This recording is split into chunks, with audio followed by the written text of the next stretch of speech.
సింగరేణి గుర్తింపు సంఘం ఎన్నికలు ప్రారంభమయ్యాయి. సింగరేణి వ్యాప్తంగా 11 డివిజన్లో 39,748 మంది కార్మికులు ఓటు హక్కు వినియోగించుకున్నారు. ఎన్నికల కోసం 84 పోలింగ్ కేంద్రాలను 700 మంది సిబ్బందిని కేటాయించారు. ఎన్నికలు పూర్తయిన తర్వాత శ్రీరాంపూర్, రామగుండం, భూపాలపల్లి, కొత్తగూడెంలో కౌంటింగ్ కు ఏర్పాట్లు చేశారు. ఇక ఇదే అంశం సంబంధించి మరింత సమాచారం మా ప్రతినిధి శ్రీనివాస్ అందిస్తారు. శ్రీనివాస్, చెప్పండి. కిరణమై సింగరేణి గుర్తింపు సంఘం ఎన్నికల ప్రక్రియ ప్రారంభమైంది. ఓటింగ్ ప్రక్రియ ప్రారంభమైంది ఇంత క్రితమే. ఇది దాదాపు 6 జిల్లాల పరిధిలో ఉన్న ఈ గుర్తింపు సంఘం ఎన్నికల్లో దాదాపు 39,748 మంది పాల్గొంటున్నారు. ముఖ్యంగా 11 డివిజన్లలో జరిగే ఎన్నికల్లో దాదాపు 84 పోలింగ్ కేంద్రాలు ఏర్పాటు చేశారు. వాళ్ళ ఓటు హక్కు వినియోగించుకోవడానికి పూర్తిగా 12 ఓటింగ్ లెక్కింపు కేంద్రాలను ఏర్పాటు చేశారు. 440 మంది సిబ్బందిని కూడా దీనికి నియమించారు. అలాగే అంటే ఈ మొత్తం కూడా ఎన్నికల ప్రక్రియ, గుర్తింపు సంఘం ఎన్నికల ప్రక్రియ జరిగిన క్రమంలో దాదాపు 3 సార్లు ఏఐటీసీ విజయం సాధించింది, ఒకసారి ఐఎన్టీసీ విజయం సాధించింది.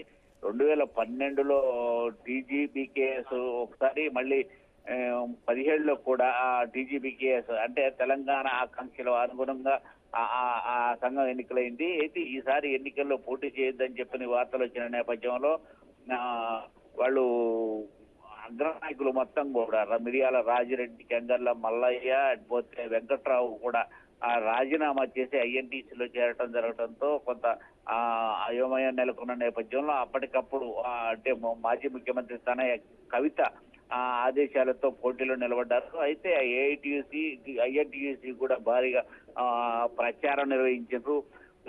ఇక్కడ ఖమ్మం జిల్లాలో మొత్తం కూడా మంత్రి పొంగులేటి శ్రీనివాసరెడ్డి ప్రచారం నిర్వహిస్తే అక్కడ శ్రీధర్ బాబు, వివేక్ ఐఎన్టీయూసీ తరఫున ప్రచారం నిర్వహించారు. మరోవైపు సిపిఐకి సంబంధించిన నేతలు ప్రచారం నిర్వహించారు. కొత్తగూడెంలో సిపిఐ శాసనసభ్యుడు కోననేని సాంబశివరావు ప్రచారం నిర్వహించగా ఇటు సంబంధించిన ద్వితీయ శ్రేణి నాయకులు మొత్తం కూడా ప్రచారం నిర్వహించారు. ఇది ఒక రాజకీయ పార్టీలు అంటే సాధారణ ఎన్నికలు జరిగినట్టుగా ఈ ఎన్నికలు కోలాహలం కొనసాగుతోంది. మొదటి నుంచి జరుగుతుంది. ఎందుకంటే ఈ ఎన్నికల్లో విజయం సాధించడం ద్వారా పూర్తిగా ఆ సింగరేణి సంస్థలో జరిగే పట్టును నిలుపుకునే విధంగా ప్రయత్నాలు ఎప్పటి నుంచో కొనసాగుతున్నాయి. దేశవ్యాప్తంగా ఏఐటీసీ పెద్ద కార్మిక సంఘం కావడంతో దాంతో ఈ సింగరేణి ఎన్నికల్లో దాదాపు 3 సార్లు ఇంత ముందు గెలిచిన. లాస్ట్ టైం కూడా దాదాపు 13,000 పైచీలకు ఓట్లు నిలుపుకుంది. 13 నుంచి 19,000 వరకు నిలుపుకుంది ఏఐటీసీ. అయితే 2 స్థానాల్లో ఇది ఏఐటీసీ విజయం సాధించింది. 11 స్థానాల్లో ఇటు టీజీబీకేఎస్ విజయం సాధించింది. అయితే ఈసారి కాంగ్రెస్ పార్టీకి సంబంధించిన ఐఎన్టీయూసీ కూడా అంటే దేశవ్యాప్తంగా ఇది పెద్ద కార్మిక సంస్థగా ఉంది. దానికి పెద్ద సంబంధించిన జాతీయ నాయకులు కూడా, రాజ్యసభ సభ్యులు కూడా చేసిన ఘనత ఉన్న నేపథ్యంలో ఈసారి కూడా ఎట్టి పరిస్థితుల్లో సింగరేణి ఎన్నికల్లో విజయం సాధించాలనే పట్టుదలతో ప్రచారం నిర్వహించారు. ఇద్దరు మంత్రులు అలాగే శాసనసభ్యులు కూడా. గత ఎన్నికల్లో డీజీపీకేఎస్ గెలుపులో ఖమ్మం జిల్లాకు సంబంధించి ఇప్పుడు ప్రస్తుత ఎంపీ పొంగులేటి శ్రీనివాసరెడ్డి కీలక పాత్ర పోషించారు. ఈసారి కూడా ఆయన ఐఎన్టీయూసీ విజయంలో కీలక పాత్ర పోషించే విధంగా ప్రచారం నిర్వహించారు. అయితే అధికారం పోయిన తర్వాత ఎన్నికల్లో పోటీ చేయొద్దు అనే గుసగుసలు వినిపించిన నేపథ్యంలో అది అధిష్టానం మాట కట్టుబడి ఉండలేక డీజీపీకేఎస్ కి రాజీనామా చేసి ఇటు ఐఎన్టీయూసీలోకి వచ్చిన నేపథ్యంలో, అగ్రనేతలు వచ్చిన నేపథ్యంలో అది ఐఎన్టీయూసీకి ఎంత మేరకు ఉపయోగపడుతుందనేది తెలియాల్సింది.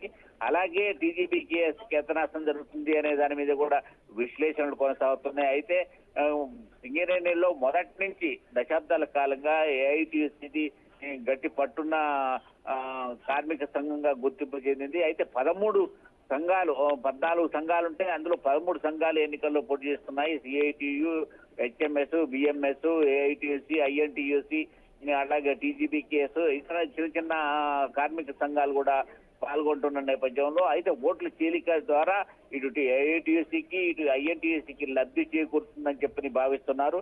అయితే ఈ ఎన్నికలు అంటే ఇప్పుడు 7 గంటలకు ప్రారంభమైన ఓటింగ్ ప్రక్రియ ప్రారంభమైంది. సాయంత్రం 5 గంటల వరకు ఓటింగ్ నడిచిన తర్వాత 5 గంటల తర్వాత ఈ కౌంటింగ్ ప్రక్రియను ప్రారంభించున్నారు. అయితే ఖమ్మం, భద్రాద్రి కొత్తగూడెం జిల్లాలో దాదాపు 5,000 పైచీలకు ఓటర్లు ఉన్నారు. అంటే ఆర్థిక సరళీకృత విధానాలు వచ్చిన తర్వాత యాంత్రీకరణ ప్రవేశపెట్టారు సింగరేణి కాలేజీలో. అది యాంత్రీకరణ ప్రవేశపెట్టిన తర్వాత మొత్తం కూడా దాదాపు మాయమైపోతున్న నేపథ్యంలో సింగరేణిలో కార్మికుల సంఖ్య కూడా తగ్గుతున్న నేపథ్యంలో ఇది 39,748 మందికి మాత్రమే ఓటు హక్కు ఉంది. 50,000 మంది కార్మికులు ఉన్న నేపథ్యంలో ఇది నానాటికి అంటే ఎన్నికలు జరిగే 5 సంవత్సరాలకు ఒకసారి కార్మికుల సంఖ్య తగ్గిపోతున్న నేపథ్యంలో ఈసారి కూడా ఈ ఎన్నికల్లో పైచేయి సాధించాలని చెప్పి అన్ని యూనియన్లు లోపాయికార పొత్తులు, ఒప్పందాలు, మద్యం ఏరులై పారింది.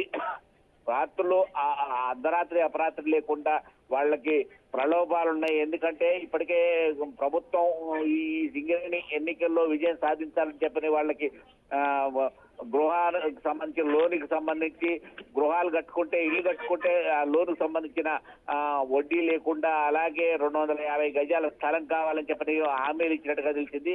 అంటే ఈ హామీలు ఎంతవరకు అమలవుతాయి అనే దాని మీద కంటే కూడా ఈ ఎన్నికల్లో విజయం సాధించాలి అనే కాంక్ష మాత్రం ఇటు విపక్షంలో ఇటు అధికార పక్షంలో స్పష్టంగా కనిపిస్తున్న నేపథ్యంలో ఈ సాయంత్రం 6:30-7 గంటల ప్రాంతానికి ఫలితాలు అంటే అటు వరంగల్, ఇటు ఆదిలాబాద్, ఖమ్మం, భద్రాద్రి కొత్తగూడెం జిల్లా ఈ పరిసర ప్రాంతాల్లో ఉన్న భారీ ఎత్తున ఈ బొగ్గు గనుల్లోని వాతావరణం మొత్తం ఎన్నికల వాతావరణాన్ని తలపిస్తుంది. సార్వత్రిక ఎన్నికల వాతావరణం తలపిస్తున్న నేపథ్యంలో ఇది ఎవరి విజయంకి ఉపయోగపడుతుంది, ఎవరి అపజయానికి ఉపయోగపడుతుంది అనేది సాయంత్రం 6:30 తర్వాత తెలిసే అవకాశాలు స్పష్టంగా కనిపిస్తున్నాయి. Kiran my. Right Srinivas, thank you.